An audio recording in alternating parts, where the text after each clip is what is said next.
নিগমের 102 নম্বর ওয়ার্ডে সরকারি জমি দখলের পরে তা প্লট করে বিক্রি করা নিয়ে অভিযোগ উঠল একটি বেসরকারি সংস্থার বিরুদ্ধে।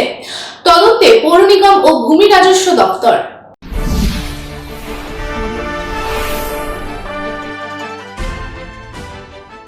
আসানসোলের কুলটি বিধানসভার ছোট ধেমো এলাকায় সরকারি জমি দখলের পরে তা প্লট করে বিক্রির অভিযোগ উঠল একটি বেসরকারি সংস্থার বিরুদ্ধে। অভিযোগ 2 থেকে 2.5 বিঘা সরকারি জমি মাফিয়ারা দখল করে তার উপর প্লট নির্মাণ করছে এবং এই প্লটটির পাঁচিলটি সরকারি জমির উপর তৈরি করা হয়েছে। জমি মাফিয়ারা গরিব মানুষের জমি কেড়ে নিজের নামে করে নিচ্ছে এবং তা প্রায় 10 গুণ বেশি টাকায় বিক্রি করছে।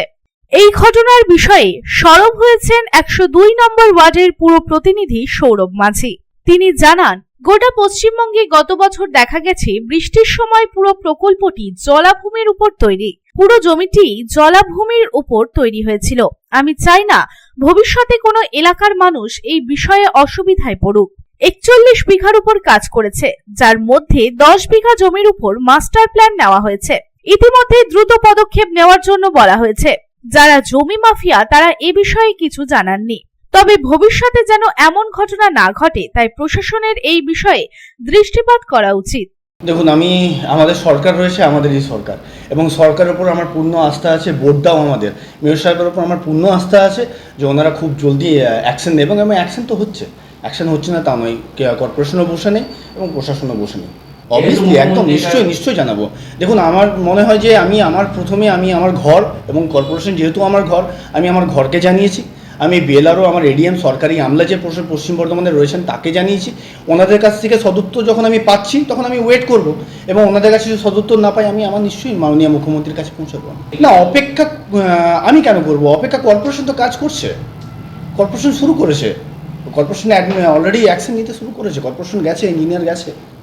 এই প্রসঙ্গে ডক্টর অজয় পোদ্দার জানান, কুলটিতে জমি নয়-ছয় হচ্ছে। জমি মাফিয়ারা গরিবদের জমি কেড়ে নিজের নামে করে নিচ্ছে।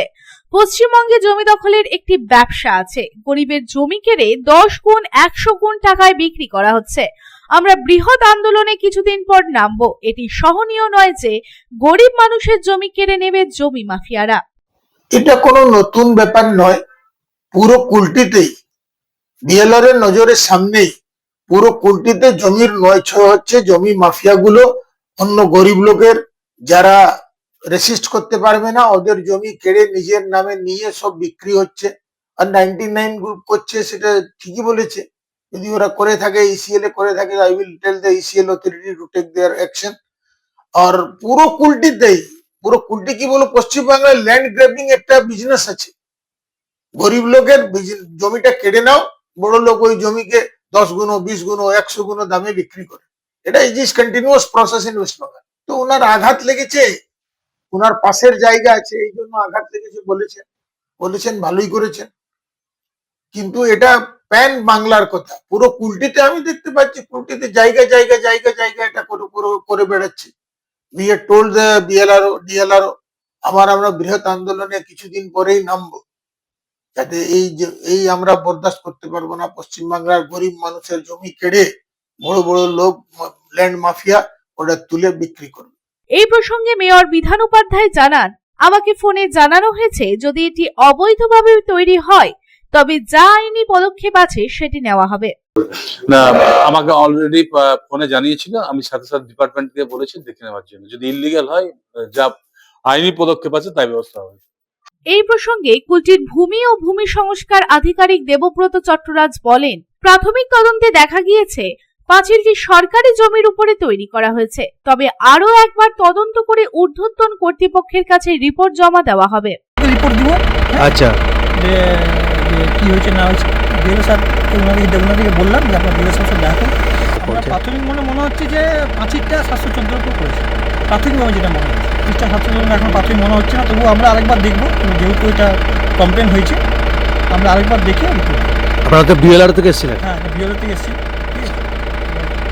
আরেকবার নিশ্চয়ই আবার জয়েন্ট সাহেব নিজেরাই করবো, প্রাথমিক দেখে তারপর তো আমাদের যেটা আজকে প্রাথমিকভাবে মনে হলো 714টা পাঁচিলটা যে করবে সেটা 714 ভেজ জমি, 714 ভেজ জমি।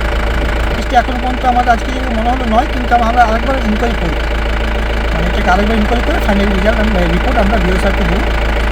বিএল স্যার আমাদের যে কাউন্সিলর যিনি রিপোর্ট করেছেন তাকে দিবেন বা আমাদের বিএল স্যারকে দেবেন। আসানসোল থেকে সন্তোষ মণ্ডলের report, public Times. I am Dr. Radha Krishna. I am a gastroenterologist and a liver specialist. So I do visit Durgapur once a month. I stay here for 2 days. So we do different types of procedures pertaining to gastroenterology and liver. So we have a range of evaluations that we do here. We do the routine endoscopy, colonoscopy. Starting from there, we have advanced technologies like nasal endoscopy, liver fibroscan, capsule endoscopy.